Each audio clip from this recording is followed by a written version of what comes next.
વિદ્યાર્થી મિત્રો, આજે ધોરણ 9 ચેપ્ટર 2 ચોરી અને પ્રાયશ્ચિત તેમાં તમારું હાર્દિક સ્વાગત છે. આપણે જ્યારે ચોરી અને પ્રાયશ્ચિત પાઠ ભણીએ તે પહેલાં આ પાઠ કોના દ્વારા રચિત છે અને તેના વિશેની થોડી જાણકારી પ્રાપ્ત કરી લઈએ. જુઓ તો આ એક આત્મકથા છે. આત્મકથા એટલે શું?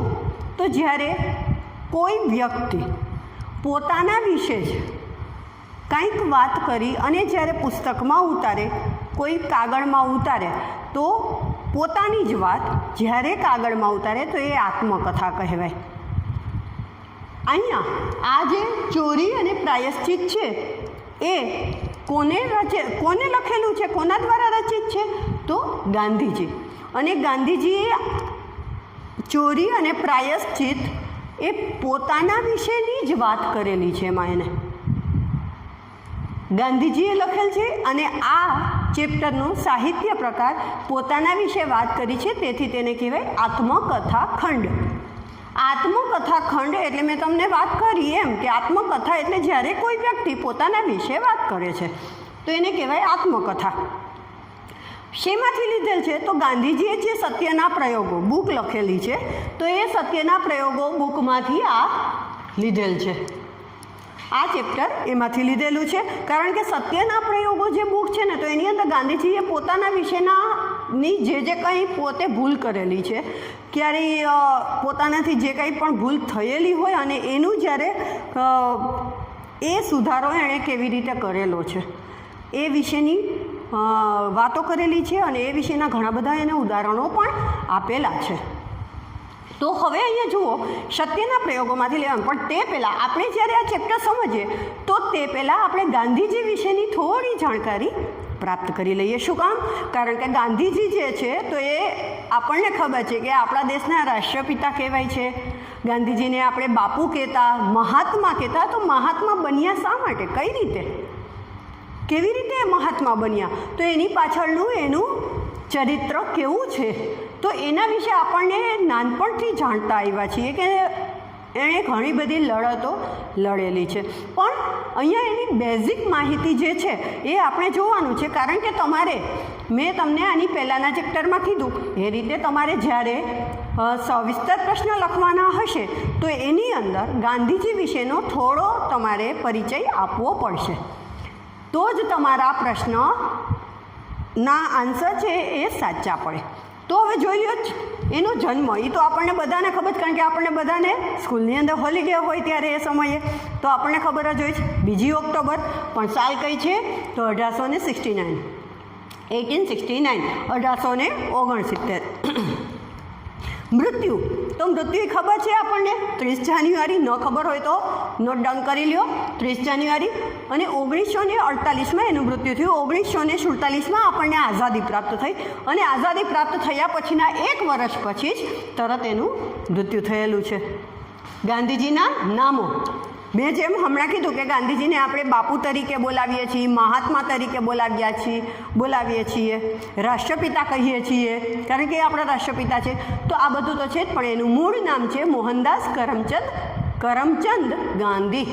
મોહનદાસ કરમચંદ ગાંધી. જ્યારે તમને એનું આખું નામ પૂછવામાં આવે તો એનું આખું નામ આ છે, જાણી લેજો. હવે એનો જન્મ સ્થળ કયો છે? તો પોરબંદર. પોરબંદર તમે ગયેલા હશો તો એમાં કીર્તિ મંદિરમાં તેનો જન્મ થયેલો છે. એ ક્યારે જોવાનો મેળ પડે તો આપણે 100% ચોક્કસ જોશું. પિતાનું નામ છે કરમચંદ, માતાનું નામ છે પુતળીબાઈ. અભ્યાસ એણે ક્યાં કરેલો? તો પોરબંદર અને રાજકોટમાં, જ્યાં એનો જન્મ થયો છે પોરબંદરમાં, ત્યાં એણે અભ્યાસ કર્યો નાનપણનો. ત્યાર પછી એણે રાજકોટમાં આવીને અભ્યાસ કર્યો અને ત્યાર પછી ઇંગ્લેન્ડમાં ગયા. ઇંગ્લેન્ડમાં શેનો અભ્યાસ કર્યો? તો તેને વકીલાતની પદવી પ્રાપ્ત કરેલી છે ત્યાં. હવે ભારતમાં આઝાદીનું નેતૃત્વ કર્યું એ તો આપણને ખબર જ છે. આ એક જાણકારી માટે મેં તો લખેલું છે કે ભારતમાં આઝાદીનું નેતૃત્વ પ્રાપ્ત કર્યું. સત્યના પ્રયોગો આ જે પુસ્તક છે, મેં તમને હમણાં જ વાત કરેલી કે એણે સત્યના પ્રયોગો નામનું પુસ્તક લખેલું છે. એ સત્યના પ્રયોગો નામનું પુસ્તક અનેક ભાષામાં એનું અનુવાદ જોવા મળે છે. એટલા માટે અનુવાદ એટલા બધા થયેલા છે કે પ્રત્યેક ભાષાના લોકોને ગાંધીજીનું ચરિત્ર ખબર પડે. ગાંધીજીએ લખેલ પુસ્તકો કયા કયા છે, એમાંથી જેટલા પુસ્તકો તમને યાદ આવે એ બધા લખી શકો છો. તો જોઈ લો. આરોગ્યની ચાવી, સર્વોદય, બીજું પુસ્તક છે સર્વોદય, ત્રીજું છે અનાશક્તિઓ, ચોથું છે મંગળ પ્રભાત, હિન્દ સ્વરાજ, પાંચમું છે હિન્દ સ્વરાજ. આટલા પુસ્તકો અને સત્યના પ્રયોગો તો લખેલું જ છે. તો આટલા પુસ્તકો એણે લખેલા છે. તમને આની અંદરથી જેટલું તમને ગાંધીજી વિશેની જાણકારી આવડે, યાદ રહે, એટલી તમે લખવાનો પ્રયત્ન કરજો, તો તમારો પ્રશ્ન ખૂબ જ સરસ થશે. હવે આપણે આગળ ગાંધીજી માટેનું આ જે ચેપ્ટર છે, ચોરી અને પ્રાયશ્ચિત. ચોરી અને પ્રાયશ્ચિત, આ ચેપ્ટરનું નામ શા માટે ચોરી અને પ્રાયશ્ચિત આપ્યું? તો ગાંધીજીએ એક સમયે કરેલી ચોરી કરી હતી. વિચાર કરીએ કે આપણે જેને રાષ્ટ્રપિતા કહીએ છીએ એને ચોરી પણ કરેલી છે. પણ વિદ્યાર્થી મિત્રો, એટલું યાદ રાખો કે જો કોઈએ કંઈક ભૂલ કરેલી છે, કોઈએ કોઈને માર્યા છે, કોઈએ કોઈનું ખરાબ કંઈક કરેલું છે, અથવા તો કોઈનું ચોરી કરી લીધી છે, કોઈ વિશે ખરાબ આચરણ વિચારેલું છે, ત્યારે આ ખોટું કામ કરેલું છે. પણ એ ખોટું કામ કર્યા પછી જો એનું આપણે પ્રાયશ્ચિત કરીએ ને, તો એ પાપ આપણું ધોવાઈ શકે. પણ આપણે એનું પ્રાયશ્ચિત કરવા જ નથી માગતા કે ભૂલ થઈ તો થઈ, આવું જો માની લઈએ તો આપણા જીવનમાં આપણે મહાન બનવાના કોઈ જ ચાન્સીસ નથી. આપણે કહીએ કે ગાંધીજી મહાન થયા, મહાત્મા કહેવાના. શા માટે? તો એણે જે ભૂલો કરી એ બધું જ એણે પ્રાયશ્ચિત રૂપે વ્યક્ત કરેલું છે. એણે પ્રાયશ્ચિત કરેલું છે. એની ભૂલ પોતે એણે કીધેલી છે કે હા, મારાથી આ ભૂલ થયેલી છે.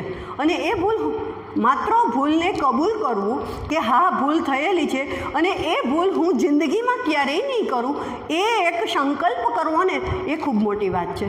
ત્યારે એને કહેવાય કે પ્રાયશ્ચિત. અને એના માટે જો કોઈ સજા મળે ને, તો એ સજા વહોરી લેવા પણ તૈયાર થઈ જવું, તો આને કહેવાય પ્રાયશ્ચિત. તો આ જે ચેપ્ટર છે, તો એની અંદર પહેલાં હું તમને ટૂંકમાં કહી દઉં કે ગાંધીજીએ ચોરી કરી અને એનું પ્રાયશ્ચિત એણે એના પિતાની સમક્ષ એક ચિઠ્ઠી લખીને વ્યક્ત કર્યું. એક ચિઠ્ઠી લખીને વ્યક્ત કરી દીધું. અને પછી તે ખૂબ રડ્યા, એમની સામે ખૂબ રડ્યા. અને બધું એની ભૂલ જે કાંઈ પણ હતી, અને એના પિતાને પણ એને ચિઠ્ઠીમાં લખીને કહી દીધું કે પિતાજી, મારાથી આ ભૂલ થઈ છે અને હું ક્યારેય પણ હવે બીજી વખત આ ભૂલ કરીશ જ નહીં. આવું એને પ્રાયશ્ચિત રૂપે એને ચિઠ્ઠીમાં લખી અને એના પિતાને આપ્યું. તો એના પિતાજી પણ દુઃખી ન થયા, પણ એક રીતે કહેવાય ને તો ખુશ પણ થયા કે મારો દીકરો એણે પોતાની ભૂલ કબૂલ કરી લીધી અને એ હવે સુધરી ગયો. તો એના કારણે થઈ અને એ રડ્યા પણ એટલું. એમના પિતા પણ રડ્યા અને ગાંધીજી પણ રડ્યા. આ જે છે ને, એ માત્ર એકદમ આત્મકથા છે. માત્ર એની અંદર 2 ઉદાહરણો આપેલા છે કે એણે કઈ કઈ જગ્યાએ ભૂલો કરેલી હતી, કઈ જગ્યાએ ચોરી કરેલી હતી, એના વિશેના. તો ખૂબ જ નાનું અને સુંદર ચેપ્ટર છે, અને તો એમાં ધ્યાન રાખો. ચાલો આપણે ચેપ્ટર જોઈએ. મારા એક સગાની સાથે મને બીડી પીવાનો ખૂબ શોખ. કોણ કહે છે? ગાંધીજી કહે છે કે મારા એક સગા હતા, તો એની સાથે મને બીડી પીવાનો ખૂબ જ શોખ હતો. બીડી પીવાનો એ કે શોખ તો ખરી, પણ હવે એ બીડી લેવા માટે મારી પાસે પૈસા નહીં, મારી પાસે નહીં, અને મારી સાથે જે મારા સગા હતા એની પાસે નહીં. પૈસા બેમાંથી કોઈ પાસે નહોતા.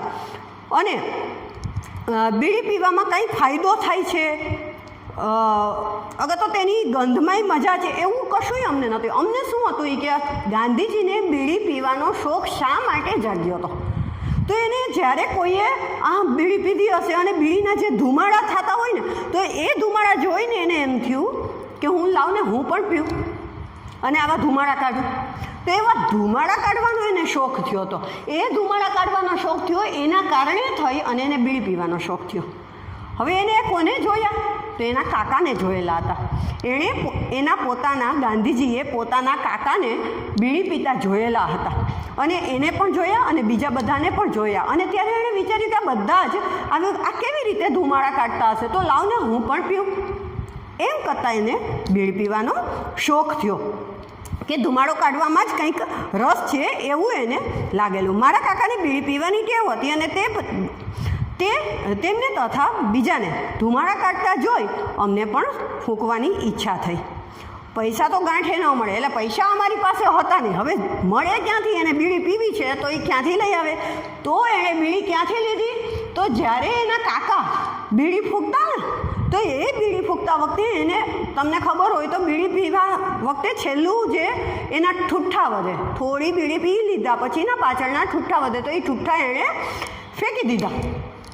તો આવી રીતે એને ઠૂઠ્ઠા જે બધા હોય ને તો એ ઠૂઠ્ઠામાંથી જે વધેલા ઠૂઠ્ઠા હોય ને એ ઠૂઠ્ઠા એણે લઈ અને બીડી પીવાનું શરૂ કર્યું.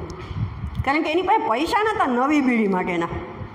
તો એણે શું કર્યું કે જે જૂના ઠૂઠ્ઠા હતા, જે ફેંકી દીધેલા હતા, જે વાપરેલા હતા, એમાંથી એણે લઈ લીધા અને એમાંથી એ ધુમાડો કાઢવાનો પ્રયત્ન કરતા હતા. પણ જ્યારે ઠૂઠ્ઠા હોય ને એ બીડીમાંથી ધુમાડો ન નીકળે, એ બીડીમાંથી ધુમાડો તો ન નીકળે. એટલા માટે એણે વિચાર્યું કે આ હવે નહીં અને મારે જોઈએ છે.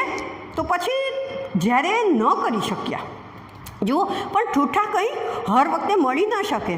અને કારણ કે એને ઠૂઠ્ઠાથી કરતા પણ ઠૂઠ્ઠા કંઈ દર વખતે ન મળે, ક્યારેક મળે ક્યારેક ન મળે, તેમાંથી બહુ ધુમાડા એ ન નીકળે.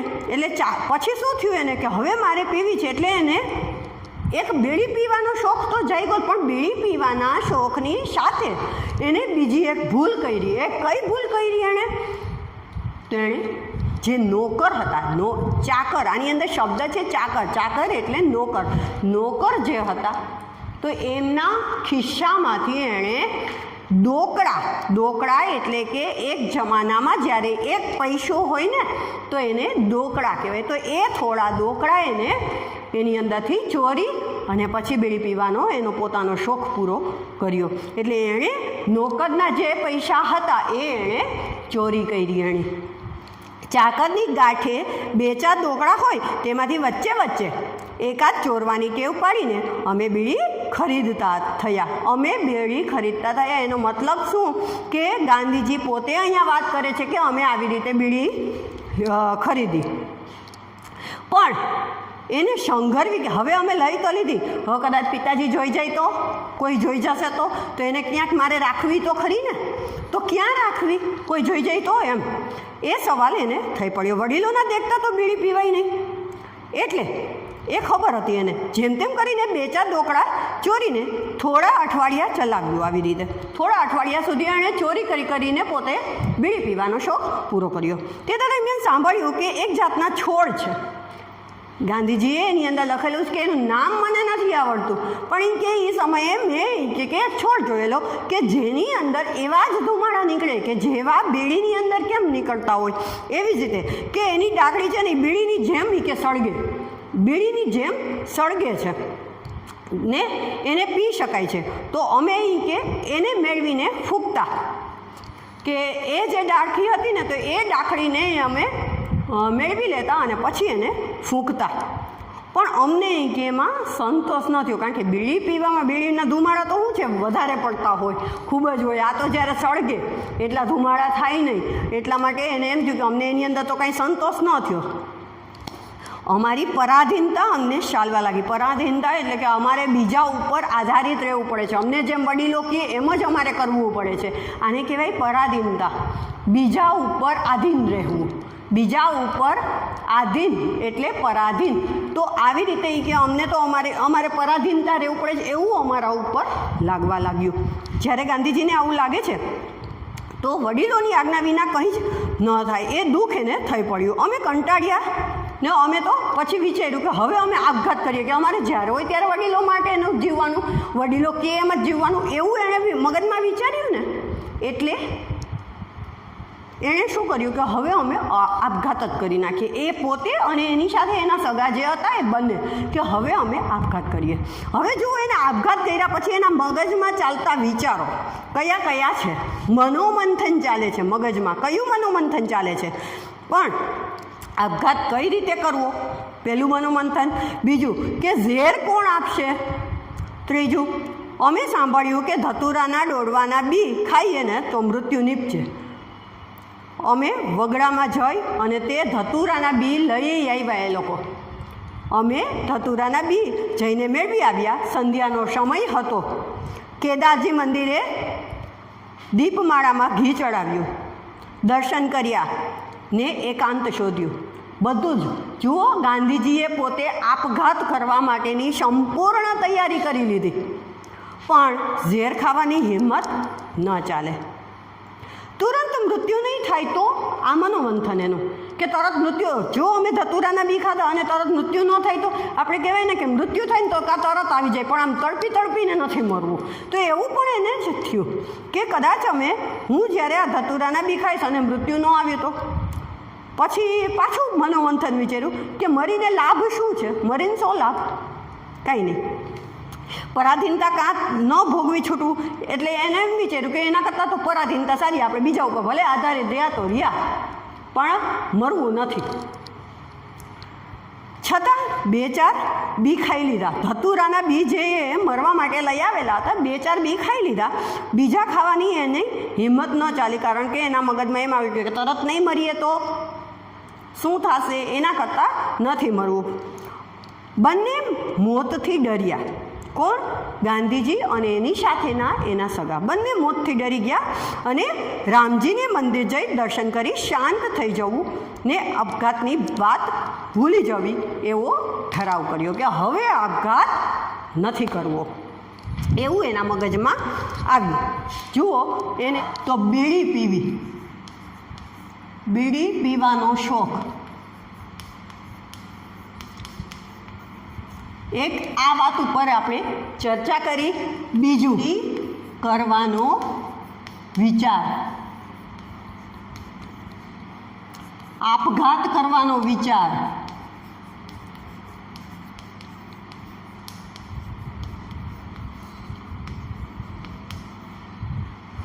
આ ત્રણેય વિચાર એને આપઘાત કરવાનો વિચાર આવ્યો અને એ પણ એને મોકૂફ રાખ્યો. હું સમજ્યો કે આપઘાતનો પછી એણે મનોમંથનમાં એક વાત નક્કી કરી કે હું સમજ્યો કે આપઘાત કરવાનો વિચાર છે ને એ કરવો ખૂબ સહેલો છે, કે એ કરી નાખે લોકો, પણ આપઘાત કરવો એ ખૂબ જ અઘરો છે. એટલે હવે તો કોઈ મને એનાથી કે ડરાવે ને તો મને કંઈ ફેર જ નથી પડતો. અર્થાત કોઈ જો એમ કહે ને કે હું આપઘાત કરી લઈશ તો એ કે મને કોઈ ફેર ન પડે, કારણ કે મને ખબર હોય કે એ ડરવાળી વસ્તુ છે, એ માત્ર ખાલી કહેવાની વસ્તુ છે, એ કરી ન શકાય. તો આથી જ્યારે કોઈ આપઘાત કરવાની ધમકી આપે છે ત્યારે તેની મારા ઉપર બહુ ઓછી અસર થાય છે, અથવા મુદલ થતી જ નથી. એમ કહું ને તોય ચાલે કે એ ટૂંકમાં મરવાનું આવતું જ નથી. આ આપઘાતના વિચારનું પરિણામ, આ આપઘાત કરવાનો હતો ને જે આપઘાત, એનું પરિણામ શું આવ્યું જુઓ. કે આપઘાત કરવાનું હતું એનું પરિણામ એ આવ્યું કે અમે બંને એઠી બીડી ચોરીને પીવાની તેમજ નોકરના દોકડા ચોરવાની ને તેમાંથી બીડી લઈ ફૂંકવાની ટેવ જે અમે વિચારી હતી ને અમે ભૂલી ગયા. આ આપઘાત કરવાનો વિચાર આવ્યો ઠેઠ, કારણ કે એને આપઘાત કરવાનો વિચાર આવ્યો ક્યાંથી, તો એને ત્યાંથી આવ્યો બીડી પીવાના શોખથી. કે બીડી પીવાનો શોખ હતો, એમાંથી એણે નોકરના દોકડામાંથી ચોરી કરી. ત્યાર પછી પણ એને કાકાની બીડી પી, ઠૂઠા પી અને ચલાવ્યું. એમાં એને ન થયું તો એને પરાધીનતા ચાલવા લાગી. પરાધીનતાનેમાંથી આપઘાત કરવાનો શોખ થયો. આપઘાત કરવાનો શોખ થયો પછી એને એમ થયું કે આપઘાત કરવો સહેલો નથી. આટલી વાત જ્યારે થઈ ત્યાર પછીનું એનું પરિણામ એ આવ્યું કે એને બીડી પીવાની જ બંધ કરી દીધી. એનું પરિણામ ખૂબ સારું આવ્યું કે એણે બીડી પીવાની બંધ કરી દીધી. હવે જુઓ, આ જે છે ને એ ખૂબ જ સરસ રીતે ગાંધીજીએ લખેલું છે, એટલા માટે કે એણે સમાજને આ વસ્તુ બતાવી, કીધેલી છે કે બીડી ન પીવી જોઈએ એવું સમાજને એ કહેવા માગે છે, પણ એને ડાયરેક્ટલી કોઈને આંગળી ચીંધીને એમ નથી કીધું કે તમારે બીડી ન પીવી જોઈએ. એને ઉપદેશ ન આપ્યો. એણે શું કીધું? જુઓ કે અમે બીડી લઈ ફૂંકવાની ટેવ ભૂલી ગયા. મોટપણે બીડી પીવાની ઈચ્છા જ મને કદી નથી થઈ. મને મોટા થયા પછી મને બીડી પીવાની ઈચ્છા એ કે નથી થઈ. અને એ ટેવ જંગલી, ગંદી અને હાનિકારક છે. કેવી છે? જંગલી, ગંદી અને હાનિકારક. મેં એવી રીતે મેં કે સદાય માન્યું છે. બીડીનો આટલો જબરદસ્ત શોખ દુનિયામાં કેમ છે? જુઓ આ વાક્ય કે બીડીનો આટલો જબરદસ્ત શોખ દુનિયામાં કેમ છે એ સમજવાની શક્તિ હું કદી મેળવી ન શક્યો. એ સમજવાની શક્તિ હું કદી જ મેળવી જ ન શક્યો. એટલે વિચારો કે આ વસ્તુ એ સમાજને ઉપદેશાત્મક છે કે એ કહે છે કેવી રીતે કે એ સામું કોઈને ઉપદેશ નથી આપતા, પણ એ પોતે એવી રીતે મનોમંથન કરીને લોકોને એમ કહે છે કે બીડી પીવામાં કાંઈ જ નથી. તો શું પીવો છો બીડી? એમાં કોઈ રસ નથી, છતાંય બીડી પીવે છે, વ્યસન કરે છે.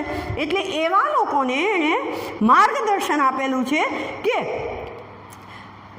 બીડીનો આટલો જબરદસ્ત શોખ દુનિયામાં કેમ છે એ સમજવાની શક્તિ હું કદી મેળવી નથી શક્યો.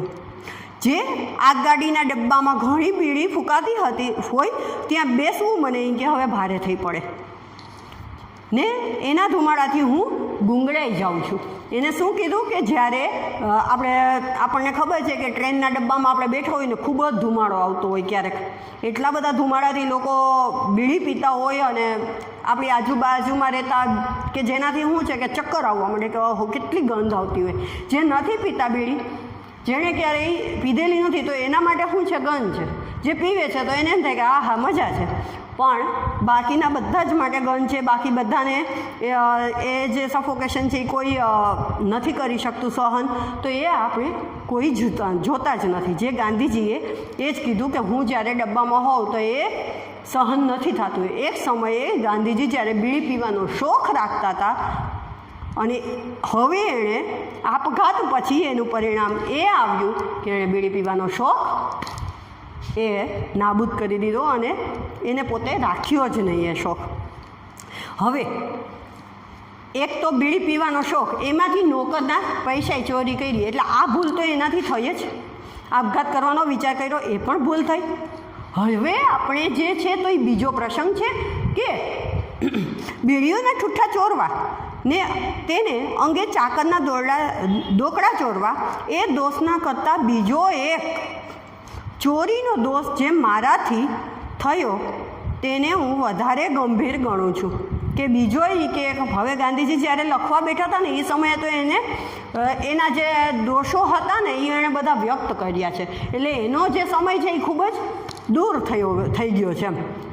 એટલે એ સમયે બધા જ પોતાના જેટલા ઉદાહરણો હતા પોતાના જીવનના બનેલા એ બધા જ લખવા બેઠા. એટલે એણે કીધું કે આ જે દોષ થયો ને એ એવો નહોતો કે જે મેં બીજો એક દોષ કર્યો. બીજો કયો દોષ એણે કર્યો? તો એક એણે ચોરી કરવાનો. આ ચોરી તો એણે નોકરની જે ચોરી કરી એ તો એને એકાદ બે દોકડા ચોરવાની, એકાદ બે પૈસા ચોરવાની ચોરી કરી હતી. જ્યારે એને બીજી ચોરી કઈ કરી તો એને બીજી ચોરી કરવા માટે પોતાના જે ભાઈ હતા તો એ ભાઈને ખૂબ જ પોતાના મોટા ભાઈ એને કરજ થઈ ગયું. ઘણું બધું એણે એના માથે કરજ થયું તો એ ઉતારવા માટે થઈ અને ગાંધીજીએ એને કરજ ઉતારવું હતું. એટલા માટે ગાંધીજીએ શું કર્યું કે પોતાના મોટા ભાઈના હાથનું સોનાનું કડું હતું, સોનાનું કડું, એ સોનાના કડામાંથી થોડુંક સોનું એને કઢાવી અને કરજ પૂરું કરાવ્યું. તો એ જે હતું ને સોનાના કડાની એને ચોરી કરી. એ સોનાના કડાની એને ચોરી કરીને એમાંથી એણે કરે. ભલે એનો હેતુ જે કંઈ પણ હોય, ગાંધીજીનો હેતુ જે કંઈ પણ હોય કે આ શેના માટે મારે ચોરી કરવી છે, પણ એને ચોરી કરી. તો આ જે હતું ને એને ચોરી કરી લીધા પછી, કરજ ચૂકવી દીધા પછી એના મોટા ભાઈ માટે કરેલી, તો એના મગજમાં સતત ને સતત આ વસ્તુ ચાલ્યા કરે કે મારાથી ચોરી થઈ ગઈ. જુઓ આપણે એક વખત વાંચીએ, બેડીઓના ઠૂઠા ચોરવા ને તેને અંગે ચાકરના રોકડા ચોરવા એ દોષના કરતાં બીજો એક ચોરીનો દોષ જે મારાથી થયો તેને હું વધારે ગંભીર માનું છું. બીડીનો દોષ થયો ત્યારે ઉંમર 12-13 વર્ષની. આ જે ઉંમર હતી કેટલી? 12 કે 13 વર્ષ. કદાચ તેથી એ ઓછી હોઈ શકે, એટલે કે 11 વર્ષના પણ હોઈ શકે, એટલા નાના. એટલે ત્યારે કરી. બીજી ચોરી વેળાએ ઉંમર એની 15 વર્ષની હતી, એટલે 15 વર્ષની હતી. આ ચોરી મારા માંસાહારી ભાઈને. હવે બીજી ચોરી એટલે કે જે એને સોનાના કડાની કરી. પહેલી ચોરી અહીંયા કરી એટલે ત્યારે એની ઉંમર, આ સમયે એની ઉંમર 12-13 વર્ષ, બરાબર. અને બીજી ચોરી, બીજી કઈ ચોરી કરી એને? તો સોનાના કડાની.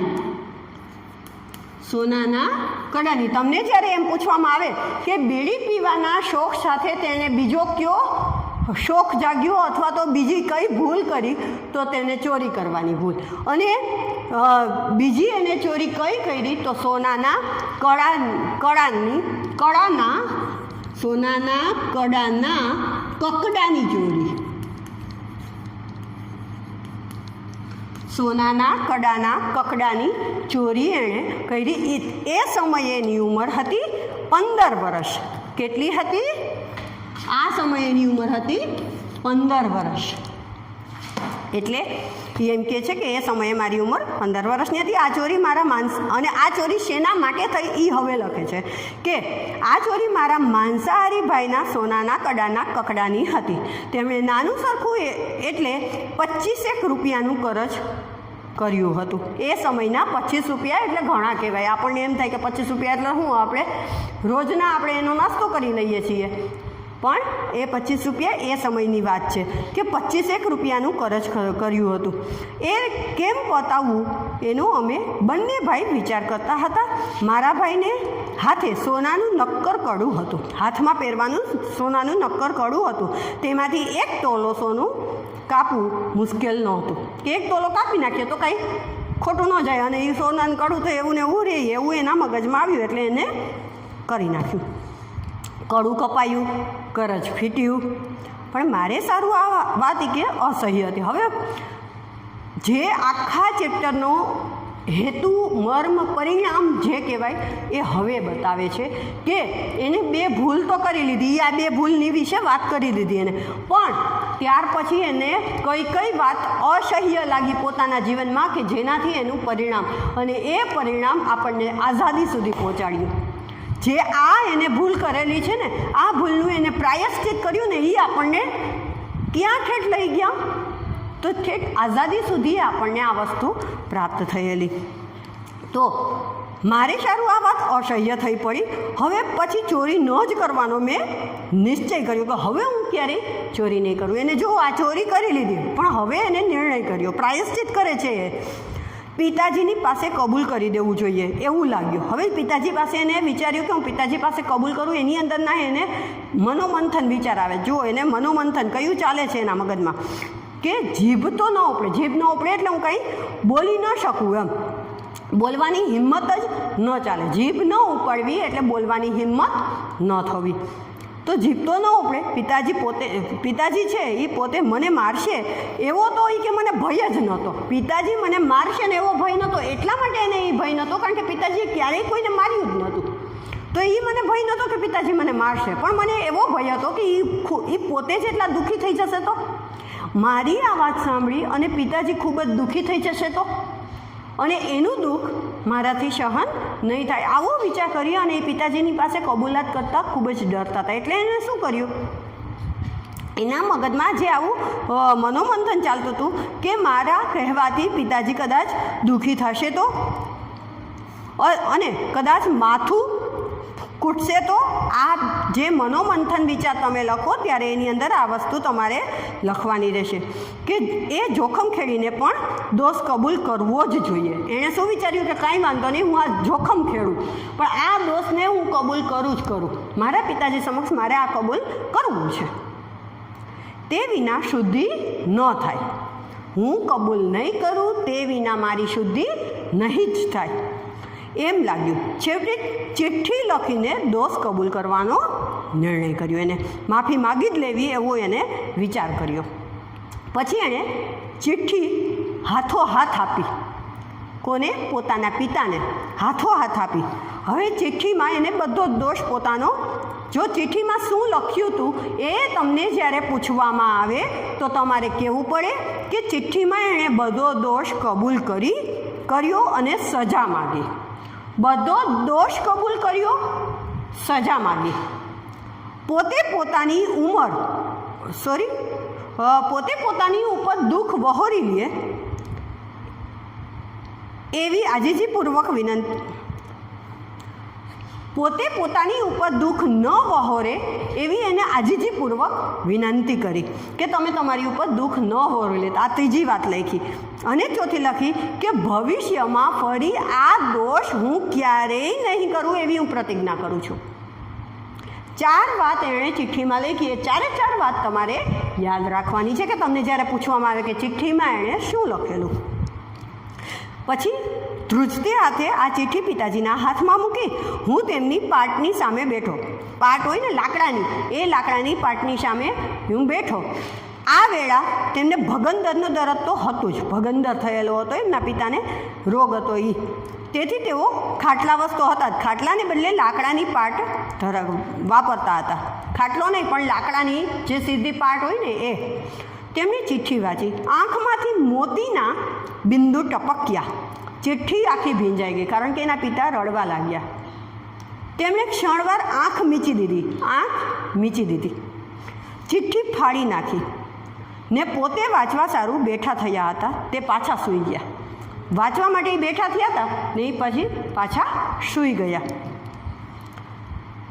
હું પણ રડ્યો, પિતાજીનું દુઃખ સમજી શક્યો. હું એ સમજી શકતો હતો પિતાજીનું દુઃખ, કારણ કે મને ખબર હતી કે પિતાજીએ મેં જે ભૂલ કરી છે ને એનું એને દુઃખ થશે જ. પછી ગાંધીજી કહે છે કે જો અત્યારે હું કે કોઈ ચિતારો હોઉં, એટલે કે હું કોઈ ડ્રોઈંગ કરવા માટે એકદમ સક્ષમ હોઉં, એને ચિતારો કહેવાય, જે સારું ડ્રોઈંગ કરી શકે એ. તો એ કે હું જો ચિતારો હોઉં ને તો આ આખું ચિત્ર જે મારા પિતાજીએ ચિઠ્ઠી વાંચી, એ રડ્યા, હું એની સામે બેઠો, તો આખો ચિતારો હું અત્યારે હાલ પણ એને હું કાગળમાં ઉતારી શકું એમ. એવું એણે કીધું કે એટલો કે એ હજી મારે એ આંખની સામે આખું જ ચિત્ર છે, ચિત્ર સામે સંપૂર્ણતાને આલેખી શકું એટલું તે આજે પણ મારી આંખ સામે તરી રહ્યું છે. એ મોતી બિંદુના પ્રેમ બાણે મને વિંધ્યો કે જે પિતાજી રડ્યા ને તો એમાં એની ઉપરથી મને પિતાજીએ મારા ઉપર કરેલો પ્રેમ જે હતો ને એ મને દેખાણો. હું શુદ્ધ થયો. એ પ્રેમ તો જેણે અનુભવ્યો હોય એને જ ખબર પડે કે પિતા ઉપરનો જે પ્રેમ છે એ જે અનુભવે છે ને એ જ આ વસ્તુ કહી શકે છે, બીજા ન કહી શકે. રામબાણ વાગ્યા રે હોય તે જાણે. રામના બાણ જેને વાગ્યા હોય ને એને જ ખબર પડે કે આ તો કેવા બાણ, કે રામે જેના ઉપર એટલો પ્રેમ કર્યો છે તો એને જ ખબર પડે. મારે સારું આ અહિંસાનો પદાર્થ પાઠ હતો. હવે જુઓ અહીંયાથી જે કહે છે કે આ જે 2 ઉદાહરણો એના જીવનમાં બનેલા હતા, એના જીવનની જે ખૂબ જ કઠિન પરિસ્થિતિ હતી કે જેમાં એણે પોતે ભૂલ કરી હતી અને ત્યાર પછી એને પ્રાયશ્ચિત કર્યું. એ પ્રાયશ્ચિત કર્યા પછી હવે છેલ્લો પેરેગ્રાફ આપણી માટે એ છે કે આ અહિંસાનો પદાર્થ પાઠ હતો. આ જુઓ ખૂબ જ જાણવા જેવી વસ્તુ છે, તમારે પૂછાય એવી છે, ધ્યાન રાખજો. અહિંસાનો પદાર્થ પાઠ હતો. તે વેળા તો મેં એમાં પિતા પ્રેમ ઉપરાંત બીજું ન જોયું, કે એનો જે પિતાએ મારા પર કરેલો પ્રેમ હતો ને એટલું જ મેં જોયું, બીજું નહીં. પણ આજે હું એને શુદ્ધ અહિંસાના નામે ઓળખી શકું છું, કારણ કે એના પિતાજી એને માર્યું નહીં. નહીંતર ભૂલ કર્યા પછી તો પિતાજી એ લપડાટ દઈ દે ને, પણ એવું એને કશું ન કર્યું. અને ન કર્યું ને એના ઉપરથી કોઈને મારવું નહીં. આ જે અહિંસાના પ્રેરક ગાંધીજી, આપણે ખબર છે અહિંસાના નામે આપણે ગાંધીજીને ઓળખીએ છીએ કે જેણે અહિંસાના પાયા ઉપર લડત લડી છે. તો આ અહિંસાનો પાયો એને ક્યાંથી મળ્યો? તો એ જે પિતાજીએ એને ન માર્યું ને ત્યાંથી. આવી અહિંસા જ્યારે વ્યાપક સ્વરૂપ પકડે ત્યારે તે પોતાના સ્પર્શથી કોને અલિપ્ત રાખે? એટલે કે પોતાનાથી. કે આવી રીતે જો આપણે અહિંસાથી જ લડત કરીએ ને તો એમાંથી કોઈ પણ વ્યક્તિ એવું નથી કે જે અહિંસા માં પ્રેરિત ન થાય. કારણ કે પ્રત્યેક વ્યક્તિને જ્યારે કોઈ એક વ્યક્તિ આવે એને ગાંધીજીએ આપણને કીધું છે ને કે એક ગાલ ઉપર કોઈ થપ્પડ મારે તો બીજો ગાલ સામો ધરી દેવો. કહેવા એ માગે છે કે કોઈ વ્યક્તિ આપણને એટલું મારશે કે એ એક વખત તો શાંત થઈ જ જશે. કહેવાય એમ માગે છે કે કોઈ એવું નથી કે એક વખત તમને જ્યારે એણે તમને કોઈએ મારેલા છે અને પછી તમે સામો હાથ ન ઉપાડો ને છતાંય તમને મારે, એવું કોઈ નથી. પણ સામાસામી બાજાબાજી કરીએ તો થવાનું જ છે. એટલે એ કહે છે કે આમાંથી કોઈ અલિપ્ત રાખે એવું બને જ નહીં એમ. એવી વ્યાપક અહિંસાની શક્તિનું માપ કાઢવું અશક્ય છે. આવી શાંત ક્ષમા પિતાજીના સ્વભાવથી પ્રતિકૂળ હતી. તે ક્રોધ કરશે, કટુ વચન સંભળાવશે, કદાચ માથું કૂટશે એવું મેં ધાર્યું હતું. પણ તેમણે આટલી અપાર શાંતિ જાળવી તેનું કારણ દોષની નિખાલસ કબૂલાત હતી, કે જેને ગાંધીજીએ દોષ પોતાનો હતો અને એની જે કબૂલાત કરીને એ હતી એમ પ્રતિજ્ઞાપૂર્વક સ્વીકાર કરી લે છે. તે શુદ્ધતમ પ્રાયશ્ચિત કરે છે. હું જાણું છું કે મારા એકરાથી પિતાજી મારે વિશે નિર્ભય થયા ને તેમનો મહાપ્રેમ વૃદ્ધિ પામ્યો. કે ગાંધીજી અહીંયા કહે છે કે મારું આટલું આજે કરેલું મેં કામ છે ને, મેં જે એકરાર કર્યો ને, દોષની કબૂલાત કરી લીધી ને, એટલે મને પિતાજીનો ખૂબ પ્રેમ મળ્યો, એની વૃદ્ધિ થઈ. મારા માટેના પ્રેમમાં પિતાજીને વૃદ્ધિ થઈ. આ જે ચેપ્ટર છે એની અંદર આપણને ગાંધીજીનો કયો ગુણ દેખાય? તો એક મને જ્યારે હું વાંચું છું તો મને નિર્ભયતાનો ગુણ દેખાય છે, પ્રામાણિકતાનો ગુણ દેખાય છે, કે એને પ્રામાણિકપણે બધું જ કહી દીધું પોતાના પિતાને કે મેં આ ભૂલ કરેલી હતી. નિર્ભયતાથી કહી દીધું કે એને ડર ન રાખ્યો. નહીં તો ડર હતો એને, એવું નહોતું કે એને ડર નહોતો, પણ નિર્ભય બનવું એટલે શું કે જ્યાં ડર લાગે છે, ખબર છે કે આ ડરવા જેવી વસ્તુ છે, છતાંય કરવી ને ત્યારે નિર્ભય કહેવાય. બાકી આપણને કદાચ કોઈ એમ કહે કે આ મચ્છર આવ્યું અને મચ્છરને આમ કરીને ઉડાડી દે તો મને કંઈ ભય નથી લાગતો. પણ ભય ક્યાંથી લાગે? લાગતો જ નથી. પણ કોઈ એમ કે ઉપરથી નીચે કૂદકો માર અને ભય છે, તો ત્યાં ભય છે. એટલે જ્યાં આપણને ભય છે અને છતાંય ભય રાખતા નથી અને જ્યારે એ વસ્તુ કરી નાખવી ને તો એને કહેવાય નિર્ભયતા. તો આ નિર્ભયતા ગાંધીજીમાં દેખાય. ગાંધીજીનું જે ચોરી અને પ્રાયશ્ચિત છે ચેપ્ટર, તો એ આપણને ખૂબ જ એટલું બધું માર્ગદર્શન પણ આપી જાય. કારણ કે આપણે આપણા જીવનની અંદર ચોરી કરતા જ નથી, પણ ક્યારેક કંઈ કર્યું હોય, કાંઈક ભૂલ કરી હોય આપણે, તો આપણે વ્યક્ત કરી દેવું કોઈ પાસે. અને કઈ વ્યક્તિ પાસે વ્યક્ત કરવું? હંમેશા એવી વ્યક્તિ પાસે વ્યક્ત કરવું કે જેને આપણી ભૂલ છે ને એ ભૂલ સાંભળ્યા પછી આપણા ઉપર નજર ખરાબ ન રાખે કે આપણા ઉપરનો દ્વેષ ઊભો ન કરે, એવી વ્યક્તિને કહેવું. અને બધું જ દુઃખ આપણું જેટલું પ્રાયશ્ચિત છે આપણે એની સામે ભૂલ છે એ વ્યક્ત કરી દેવી. એટલે જ કહેવાય કે ગુરુ કોના માટે? તો જ્યારે ભૂલ થાય ને તો ભગવાનની સામે આપણે કહીએ ને તો સામું આપણને રિસ્પોન્સ નથી મળતો. ભગવાન, કારણ કે ભગવાન એક મૂર્તિ સ્વરૂપે હોય છે ને, તો આપણને ભગવાન સામે રિસ્પોન્સ નથી આપતા. એટલે ભગવાને આપણને ગુરુ આપ્યા કે ગુરુ સામે તું આ વ્યક્ત કરી શકે છે તારું. એટલે જીવનમાં જો એવા ગુરુ હોય તો, નહીંતર આપણા માતા પિતા છે એટલે એની પાસે આપણે આપણી ભૂલનો એકરાર કરી જ નાખવો કે જેથી કરીને આપણી શુદ્ધિ થઈ જાય. તો આ છે આપણું ચેપ્ટર.